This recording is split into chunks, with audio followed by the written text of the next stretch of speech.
Hello, Tina. Reference today's commentary about acceptance.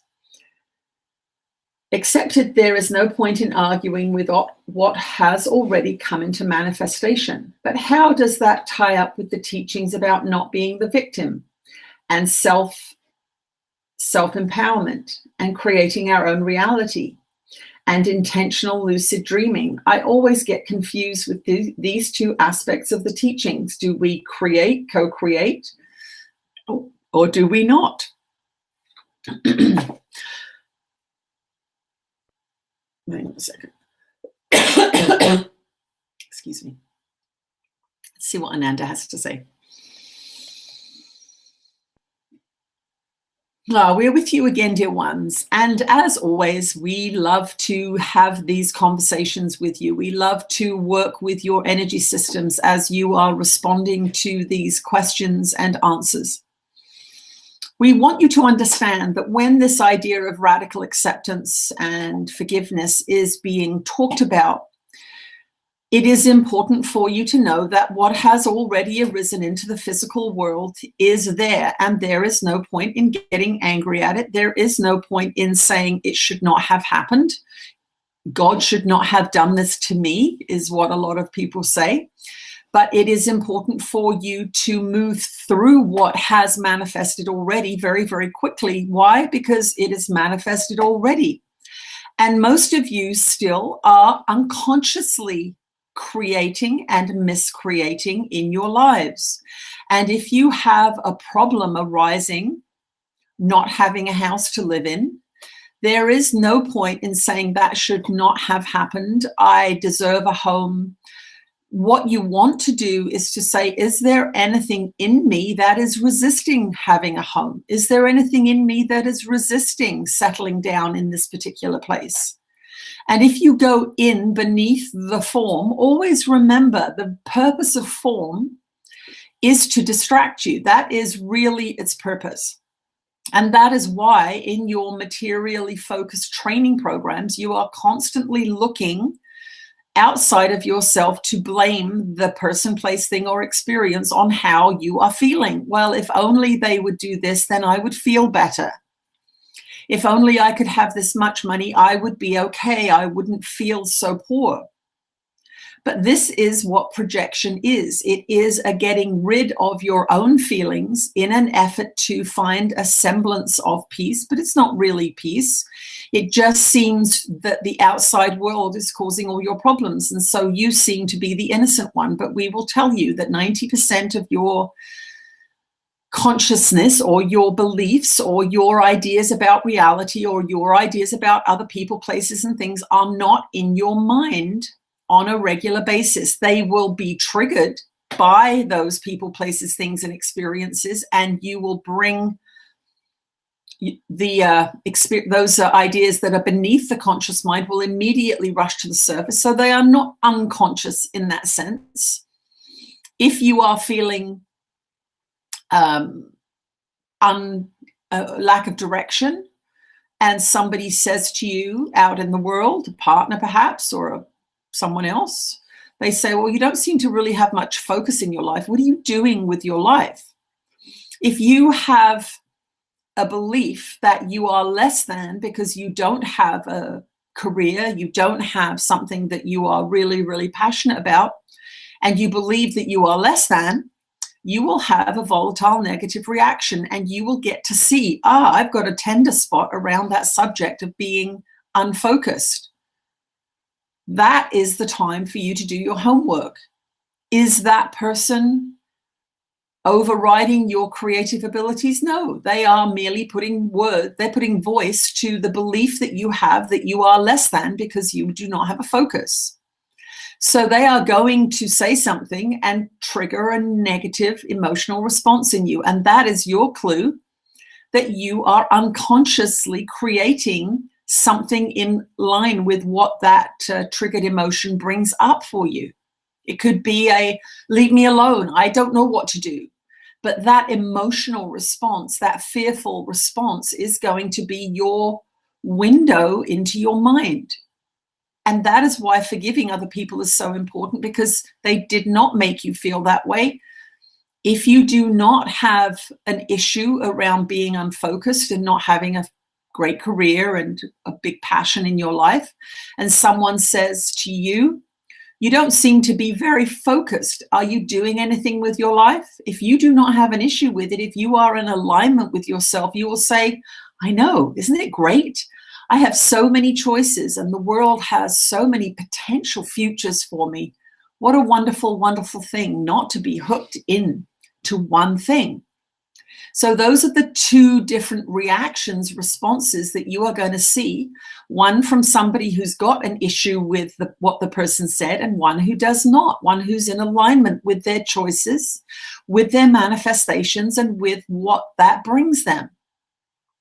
So if you are in a situation that you do not like, acceptance is a most important thing, because then you are going to be open to learning what you are incapable of seeing right now. If you are in a situation that you do not like and you are resisting it, you will be pushing it away. You will not be investigating it. You will be negatively speaking about it to other people. You'll be complaining about it. You'll be doing all kinds of things, getting angry at people who are involved in it. And you will not be going inside and saying, what is this showing me? What is this for?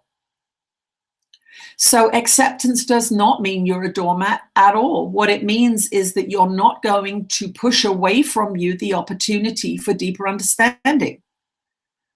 If you get triggered and you realize, what that person just said to me caused me pain, and they are involved in the situation that you don't like, perhaps that is why you are in the situation that you don't like, because you need to be pushed to see what it is that you are not looking at. And this is often the case in special relationships, marriage relationships, male-female sexual relationships. Somebody may be involved in a relationship with someone who's unloving to them, always nagging them or berating them about something. And that person has lots of triggers going on each day that are showing them unloving beliefs and ideas they have about other people, perhaps, or they have about the institution of marriage, that they have about children and caring for children, that they have about dividing the household load of work. All sorts of things can be triggers. And if you don't know to go inside and ask yourself, what's going on here, then you will not know how to solve, quote, the quote unquote problem. It's an opportunity for you to see something. So, for example, in a marriage where one of you is doing all the housework, buying the groceries, planning the meals, cooking the meals, all of that, that's a tremendous amount of work. But in your society, a lot of women are trained into doing that. Men are not so much trained into doing that and will blithely walk past things that need to be doing because they have not been trained into it. It's not that they see it and ignore it necessarily. They may even see it and not have a judgment about it because their value system is not the same as the women's training in your society. So a lot of women, for example, are taught that their bodies and their beauty and the cleanliness of their home and the amount of cooking they do, these are things that are very important in their value. And so if the dishes aren't done or the floor's not vacuumed, they feel pain. They literally feel pain because in the belief system in which they have been indoctrinated, that means that they are not a good woman. Now, if you do not have that indoctrination, if you are an artist, for example, and you believe that that is your purpose, you may look at the dishes and go, I'm going to go and paint a picture. I'm not going to do the dishes until I've finished my creativity for the day. And those dishes will not attack you in that way. They will not make you feel bad, like you're a bad person at all. In fact, you may get some delight in leaving the dishes undone. So these are not black and white rules. They are dependent upon your own conditioning, your own beliefs, and your own ideas of what a good person is. And of course, that is the work, is discerning how you judge yourself or discerning what you believe you have to do to be considered a good person. If you are finding yourself doing things you hate because you think that makes you a good person, we would suggest that acceptance is where you start, so that you look into the problem and don't resist it, but that you ask yourself, is this an honest and true teaching that I have to do things I hate to make other people love me or believe in me, or for me to love myself or believe in myself? This seems a distortion. This is something I need to look at.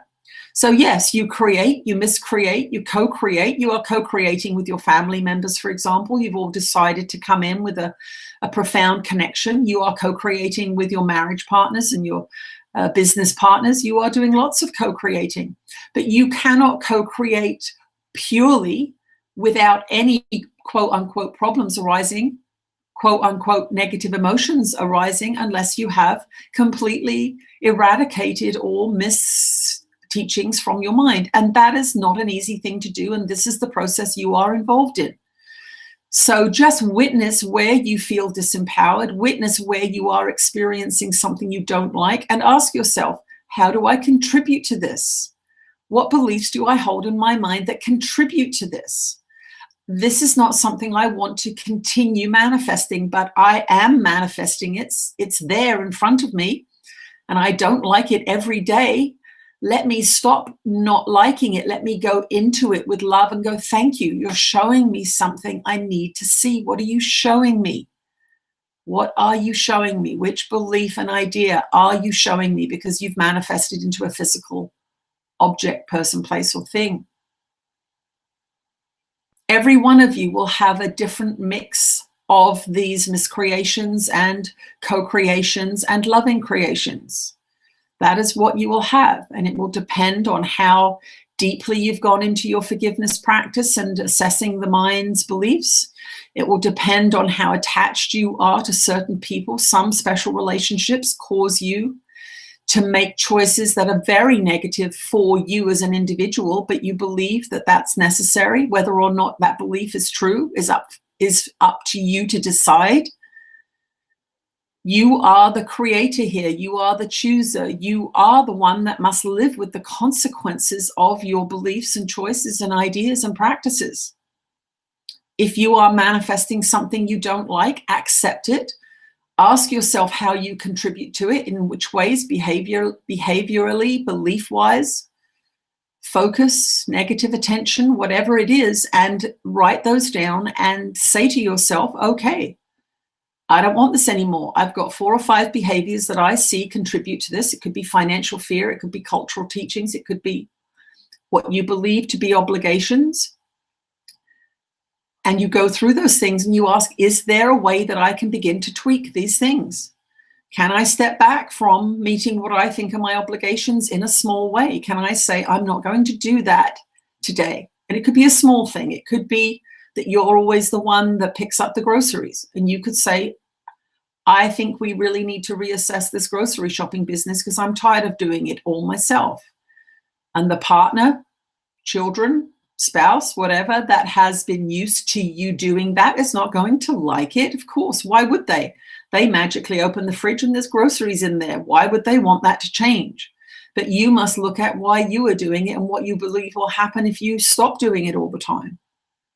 Because you may have a fantasy in your mind that's not true. And if you accept that this is what's happening and accept that you are contributing to your dissatisfaction, acceptance will bring that vision to you. And you will stand a better chance of actually assessing the situation and then changing it. We will return shortly.